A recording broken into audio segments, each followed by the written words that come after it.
The world of gaming is filled with many consoles, and over the past 20 years, many consoles have filled the market with endless products and ingenuity. But one console has not only revolutionized the world of gaming, but also became a standard of the industry. The PlayStation is one of the most recognizable game consoles in the world, but its history and origins are fascinating and surprising.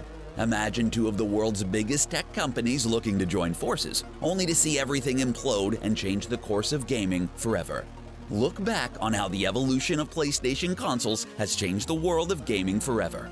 Journey through the console's history, reveal some surprising facts, and recap what makes each PlayStation console so great, while the company tries to fend off competition year after year.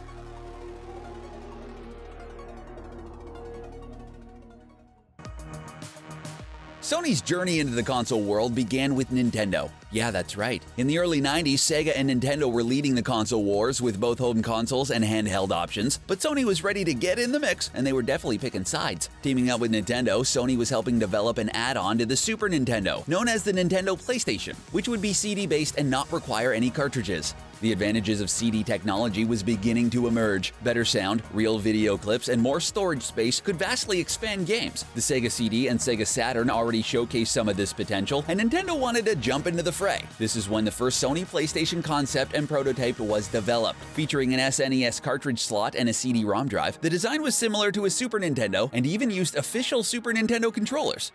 Despite almost reaching the stage of production, the deal between Nintendo and Sony fell through. Sony was supposedly being too pushy with their CDs, and Nintendo were stuck in their cartridge ways, so they decided to scrap the project entirely. Sony was now on their own in the world of video games. While Nintendo stayed loyal to their cartridges for the N64, Sony remained loyal to the CD technology. The Nintendo PlayStation included a pop-out CD drive, but for the original PlayStation, Sony decided to convert to a top-loading disc drive, and that wouldn't be the only major change.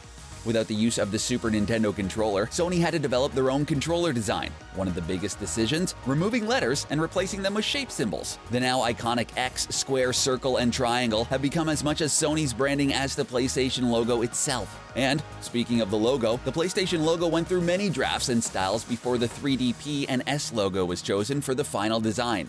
Even though the symbol scheme was set in stone, the controller design was not. One of the first prototype controllers, which was actually sent to game developers, looked like an inverted Super Nintendo controller. The trigger buttons were there, but the hand grips weren't, and the controller just seemed awkward to hold. Designs were tweaked, changes were made, and the simple yet effective PlayStation controller was created, setting a blueprint for everything to come in the future. The console itself was simple and straightforward. There's the power and reset buttons, along with the open button, 2 controller ports, and 2 memory card slots. By 1994, the console was ready for launch. But without a franchise like Mario or Sonic to fall back on, Sony had to create their own heroes, and they chose to do so in the form of athletes. The launch titles for the PlayStation didn't feature anything iconic. Crash Bandicoot and Croc would come a few years later. Instead, a few of the prominent launch games for the PlayStation were NBA Jam Tournament Edition, Ridge Racer, and ESPN Extreme Games. Once the PlayStation started catching on, more titles would get released and more franchises would be born. The console was a hit, with fans enjoying the impressive graphics, despite having to wait through longer load times when compared to cartridges. No one can forget the iconic sound of the PlayStation starting up, and the console only got better with the release of the Dualshock controller. Adding analog sticks to the bottom of the controller completely changed the way racing games were played, how characters moved, and how controls were set for all types of games. Despite only having 2 controller ports, the original PlayStation placed a lot of emphasis on multiplayer games. Several games were released with 4-player capacity. It just required a few extra accessories to use them. The PlayStation Multitap expanded the console to feature 4 controller ports. And there was the PlayStation Link cable. Using the cable and 2 separate televisions, players could link 2 PlayStations together and play multiplayer games on separate televisions. Back in the day, before flat screen and big screen televisions were the norm, this was a huge development. The Link cable worked with everything from Twisted Metal 3 to Duke Nukem Total Meltdown. The best games for the PlayStation included Metal Gear Solid, Resident Evil 2, Chrono Cross, Spyro the Dragon, and Final Fantasy VII, which had a funny story. You see, Square Enix has always been loyal to Nintendo, but they planned something big for Final Fantasy VII, something too big for Nintendo's measly cartridges, which is why they switched over to CDs and developed the game for the PlayStation, something that many other third-party developers did. This, among others, is how the PS1 ended up being the best-selling console of its generation, with more than 102 million units sold worldwide. As we reached the year 2000, technology was improving, and clearly the gaming industry was limited by the hardware and functions of the current generation of consoles.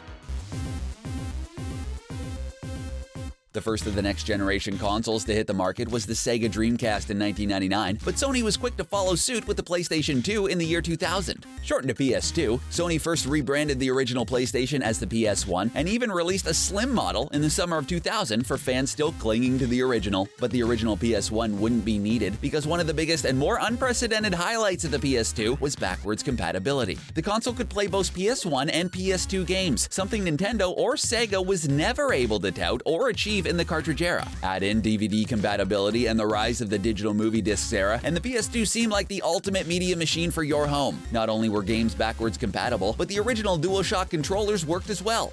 Sony also packaged the console with the new Dualshock 2. Sleeker and more responsive than before, the controller helped set the standard for all future Sony consoles. The gray design of the original PlayStation was replaced with a sleek black finish, glowing power buttons, and the ability to set the console in a vertical position. For die-hard gamers, if the PS2 looked vaguely familiar, it's because it was. The outer shell of the PS2 featured a design nearly identical to the prototype for the Atari Falcon 040, a console which never went into development. The biggest difference in the designs? The swap out of the Atari's floppy disk drive for the PS2's DVD drive. The PS2 also introduced a launch screen. Games could start automatically, but players also had the option of seeing more custom options with their console. Memory card files could be accessed, settings could be changed, and players felt more in control of the console. Launch games for the PS2 showcased the smooth graphics and future of gaming. While the PlayStation 1 had 3D graphics, they were blocky and pixelated. The PS2 featured smooth processing, great textures, and some of the most impressive graphics at the time. Launch titles like Time Splitters and Madden NFL 2001 would just be the start of how far graphics could go on the PS2. As the console grew in popularity,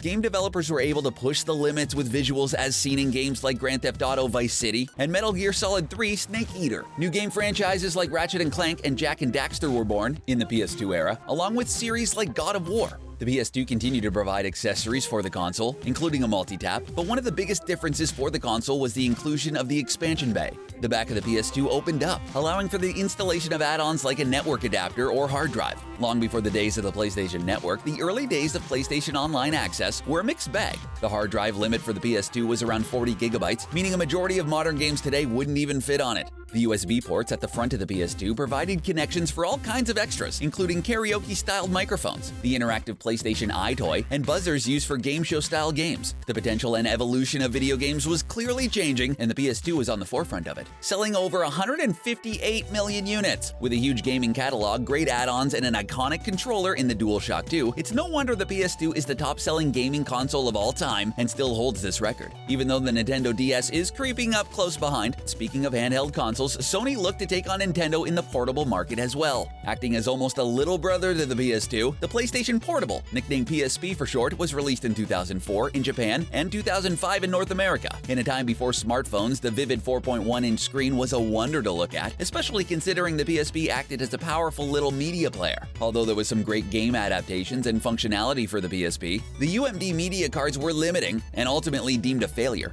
especially for the small selection of movies released on them. Even still, the PSP sold around 80 million units in its lifetime, outselling the Game Boy Advance. Another factor helping the console series, the introduction of the PS2 Slim line in 2004. A fraction of the size of the original PS2, the console featured a built-in internet adapter, top-loading disc access, and 2 controllers and memory card ports on the front. The slimline console helped to bring even more players to the console, as the smaller console still packed the same power and was great for players whose older models may have bitten the dust. For 6 years, the PS2 dominated the world of gaming, and it could have gone on even longer, but Sony knew they could get even bigger and even better. With Sega all but out of the picture due to the Dreamcast's failure, Sony was now in competition with Microsoft, whose first home console, the original Xbox, outsold the Nintendo GameCube in the previous generation. Microsoft had a 1-year head start over the PS3 with their Xbox 360, leading to big expectations when Sony would unveil the highly anticipated PS3 in 2006. Before launch, the PS3 was touting some of the most impressive features, but all anyone could focus on was their prototype controller. Dubbed the Boomerang, the new controller was a far cry from the DualShock 2, featuring elongated grips, which would only seem to get in the way of playing than actually provide any comfort. Thankfully, the controller wasn't released with the system, and Sony stuck with what they knew best. The PlayStation 3, almost now exclusively referred to as the PS3, would take everything great about the PS2 and give it a modern-day upgrade. HDMI cables offered HD quality up to 1080p, a built-in Blu-ray player allowed for high-quality movie content. There was a huge growth in storage options for games, and the PS3 case featured an even more modern and sleek design than the PS2. All of the new add-ons gamers had to purchase for the PS2 were now a standard part of the system. This included internet connection options, a built-in hard drive, and compatibility for multiple controllers. If the PS2 was focused on building an incredible library of games, the PS3 was focused on expanding upon those games and connecting gamers across the globe. The PlayStation Network and PlayStation Store were launched, giving players access to play with anyone from around the world, allowing digital game purchases and downloads, and the huge rise of DLC content, forever changing home consoles and the way games are played. Games were no longer limited to the disc they came on. They could essentially be upgraded and evolve months and years after release. Sony introduced a Dualshock without any shock, the 6-axis. Motion controls were built into the controller, allowing real hand movements to trigger actions in specific games, even though this feature was seldom used in games. Shortly after, the rumble returned to the controller, and the 6-axis was dubbed the Dualshock 3. The biggest feature of the controller had to be the wireless technology. Players were no longer tethered to their console or forced to use a shoddy third-party wireless adapter.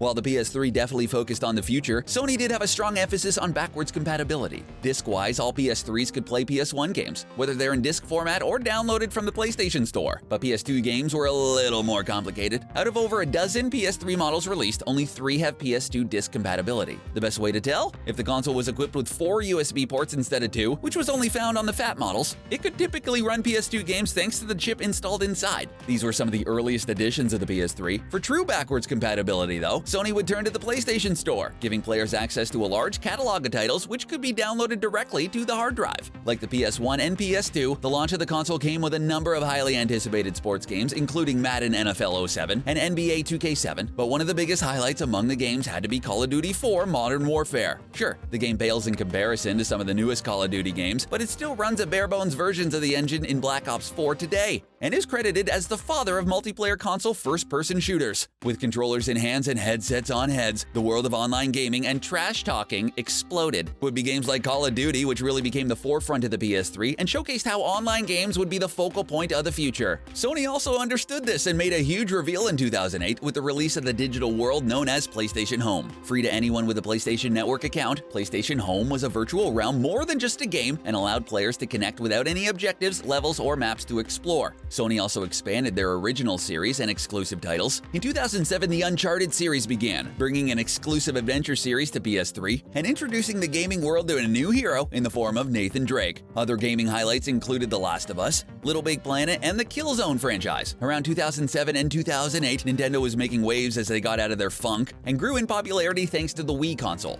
Relying heavily on motion controls, players loved interactive games and involving sports, carnival games, and other physical activities. Sony joined the battle by introducing the PlayStation Move controllers. The set of 2 controllers looked similar to the Wiimotes, but included light-up bulb shapes at the end of them. The Move series was met with mixed results, mostly being seen as a Wii copycat. The PlayStation Move was often packaged with the PS3 iToy, a camera tool that served as a higher quality upgrade to the PS2 version. If anything, Sony was consistent with their history of console releases, catching up with technology and the ability to present a more reliable console. The PS3 Slim was released in 2009. Quieter and more powerful, the console is the ideal version to purchase and also featured expanded sizes for the internal hard drives. The longevity of the PS3 also allowed Sony to release a second slim model in 2012, known as the Super Slim PS3. Available in a variety of colors, the console was lighter and smaller than both the original and slim versions. In the end, the PlayStation 3 sold over 80 million units, surprisingly being outsold by the Xbox 360, but it did have a 1-year head start. Sony dipped back into the handheld market in 2012 with the release of the PS Vita, featuring a 5-inch screen, dual analog sticks, and an interactive touchpad on the reverse side. The Vita was packed to the brim with features and was as premium as it gets. Many popular PS3 series transitioned to the Vita, often with whole new games rather than just handheld adaptations. In conjunction with the PS Vita, Sony also released the budget-priced PlayStation TV. The setup box was essentially the Vita operation system and hardware, but without the portable screen. Gamers could use the mini console to play any Vita game, stream video channels, and also had the ability to use their own Dualshock controllers with the system. The Vita itself was probably more useful for other applications than actual Vita games though. Long before the Switch brought hybrid gaming to the forefront, the Vita was ideal for remote play, allowing anyone to still enjoy games while someone else was hogging the TV. So now it's 2013, and the Wii U hasn't been incredibly successful in its first year, and the Xbox 360 and PS3 have controlled the powerful home console market for some time. Sony and Microsoft were the new frontrunners in the console wars, and they just upped the ante with two big announcements. In November 2013, both the Xbox One and PS4 were going to be released within 1 week of each other. In previous years, the competition was often spread out by months or a year, but each company had their dedicated fan bases and went into the 2013 holiday season with a lot of confidence. The PlayStation 4 had a lot to live up to. Sure, the PlayStation Move may have been seen as a gimmick, but as for their consoles, everything was all about performance, value, and quality of gaming. After the disaster that was Microsoft's E3 2013 press conference, Sony went for broke. The console itself was a powerhouse, focused on performance and visuals. HD connections were the norm, HDR visuals showed a richness in the smallest details, and games felt more realistic than ever. A majority of the launch consoles came loaded with 500 gigabytes of storage space, instant access to classic titles on the PlayStation Store, and a high-powered processor to seamlessly load games and go through menus. Sony put a huge emphasis on the social factor of the system, and it shows. Easy access to snapshots, video content, and social media connections allowed players to share and build a community. One of the biggest changes between the PS3 and PS4 is the controller. Sony made major changes to the Dualshock controller we know and love. The Dualshock 4 came packaged with the PS4 console and had all sorts of new features. Of course, the wireless aspect remained, and the basic shape was the same, but there was now a touchpad in the middle of the controller, a light bar on the top, a built-in speaker in the center, and a 9mm headphone jack at the bottom. Sticking with their whole social media theme, quick access buttons on the controller allowed players to instantly capture in-game videos and pictures without needing to pause the game or go into a separate menu. Software included editing tools and easy ways to share content without needing capture cards or advanced devices. Now anyone who owned a PS4 could become a YouTube star using their footage. While the touchpad feature was seldom incorporated in games and was pretty much just a bring up the map button, the controller is great and the console had unbelievable processing powers for the time. All the PS4 needed was great games to go with it, and they definitely pulled out all the stops this time around. Call of Duty Ghosts would have been enough for a majority of gamers to purchase the console on day one, but add in NBA 2K14, LEGO Marvel Superheroes, Assassin's Creed 4 Black Flag, and Infamous Second Son for a mix of just about everything. Several PS3 games got remastered, and new games quickly filled up the PS4 library. The PS4 and Xbox One may have been released around the same time, but it wasn't long before a winner emerged, and it was the PS4. Both consoles are still selling today, but the PS4 has sold well over 80 million units, while the Xbox One remains under 40 million, and will likely never catch up. Sony also made the move to set the PS4 away from the pack, venturing into the world of VR. In 2016, Sony released the PlayStation VR, a virtual reality headset which would work in conjunction with the PlayStation Move controllers and provide a whole different type of gaming experience. With built-in earpieces and the ability to track 360 degrees of head movements, VR appealed to a whole different world of gaming Nintendo or Microsoft haven't even dipped their feet into yet. Along with full-fledged games like Resident Evil 7, Biohazard, Doom, Batman Arkham VR, and Skyrim VR, the headset could be used to watch 3D movies or go on VR experiences as players explore digital worlds and various locations. The VR headset only continues to grow and get support from Sony, especially as other major gaming companies avoid the use of VR for their consoles. Despite the great power and rich visuals of the PS4, something hinders their graphics and performance: the rise of 4K television. While TV shows are still lagging in 4K content, the high quality found in animation and movies was sought after in the video game world. Instead of developing a whole new console or releasing the PS5 far too early, Sony allowed players with regular HD TVs to keep their current consoles, while those looking for an upgrade could purchase the new PS4 Pro. Released 3 years after the original PS4 in November of 2016, the PS4 Pro featured 4K rendering, better graphics for the PSVR, and the ability to render HD games to look even better on 4K screens. The higher quality of games meant storage space would be needed, and the PS4 Pro comes with a default 1TB hard drive. Since its initial release in 2016, special editions of the PS4 Pro have included FIFA 18 bundle, the Spider-Man bundle with a red and white console, and the Glacier White GameStop limited edition. It wasn't as powerful as the Xbox One X, but it did everything Microsoft's console could do. And that's where we are today, with Sony players enjoying the world of 4K and the PS4 Pro, and exploring crazy worlds using the Sony VR headset. The company has come full circle with the release of the Sony PlayStation Classic plug-and-play console. Featuring 12 built-in games, older gamers can relive some of their favorites without dusting off their old console or hunting down discs on eBay. Also, if you didn't hear much about it, the PlayStation Vita is still chugging out games, although a lot of them are third-party or independent publishers. After the massive success of the Nintendo Switch and the 3DS are still going strong, it's going to be hard for Sony to get get a foot in the handheld console world. The next step for Sony? Likely the PS5. Rumors have swirled for years about the PS5, and with the PS4 Pro almost 3 years old already, the gaming cycle could see a whole new console sooner rather than later. A VR upgrade could be in the works for the PS5, along with true 4K rendering for a majority of games. The PS5 could even follow the Nintendo route, giving a portable screen option. Sony has kept quiet on the topic for some time, but an announcement is likely to come at some point in 2019. The PS5 has a long legacy to live up to. The consoles themselves have been hit after hit, with stumbles only coming in the form of accessories or failed promotions. Sony may have entered the console wars a little bit later than Nintendo and Sega, but they currently reign at the top of the mountain, especially with the sales numbers of the PS1, PS2, PS3, and PS4. With a strong fan base of dedicated players, the PS5 will likely start out as a major success, and we can only imagine what else is in store for the future.